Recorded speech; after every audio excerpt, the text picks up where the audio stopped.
আসসালামু আলাইকুম। আমি সাদিক ইসমাইল তাহসিন, সংস্কৃতি সম্পাদক, শহীদ সার্জেন্ট জহুরুল হল সংসদ। আমি এই মুহূর্তে খুবই আনন্দিত, কারণ হচ্ছে আমি সংস্কৃতি সম্পাদক হিসেবে এখানে আসার দুইটা রিজন ছিল।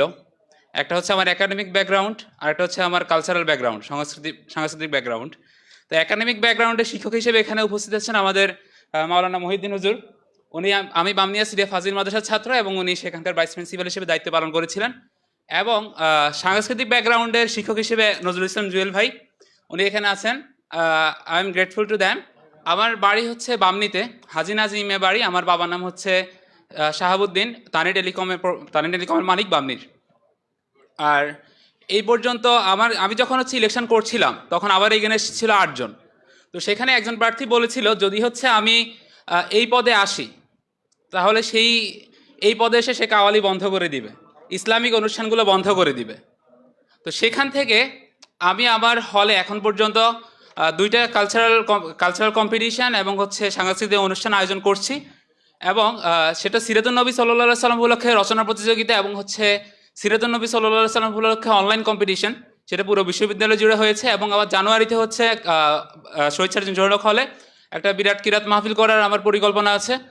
সবাই দোয়া করবেন আমার জন্য, যেন হচ্ছে আমার দায়িত্বগুলো হচ্ছে আমি পালন করতে পারি। আর এর পাশাপাশি আমি শিক্ষা গবেষণা ইনস্টিটিউটের একজন ছাত্র।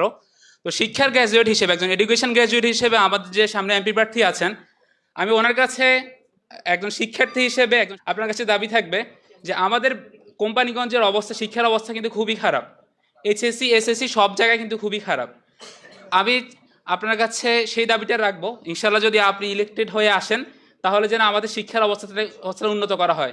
আমাদের এডুকেশনাল ইনফ্রাস্ট্রাকচার, এডুকেশনাল ফ্যাসিলিটিস, এই বিষয়গুলো যেন হচ্ছে আমাদের উন্নত করা হয়। সবচেয়ে বড় কথা হচ্ছে আমি যে সাদিক ইসমাইল তাহসিন বিশ্ববিদ্যালয়ে চান্স পেয়েছিলাম, আমি কোনো কোচিং করতে পারিনি।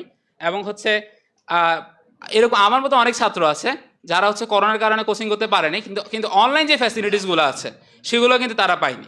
তো এরকম যেন ঝরে না পড়ে। এবং হচ্ছে আমাদের ছেলেমেয়েরা যারা নোয়াখালীতে এখন এডুকেশন রেট 40%-এর কম, তো সেই জায়গা থেকে হচ্ছে আমাদের কাজ করা দরকার। যারা এখানে আছি সবাইকে নিয়ে আমরা কাজ করবো ইনশাল্লাহ। সবাই আমার জন্য দোয়া করবেন এবং বাকিগুলো হচ্ছে আমরা পরবর্তীতে করবো। হ্যাঁ, ইনশাল্লাহ।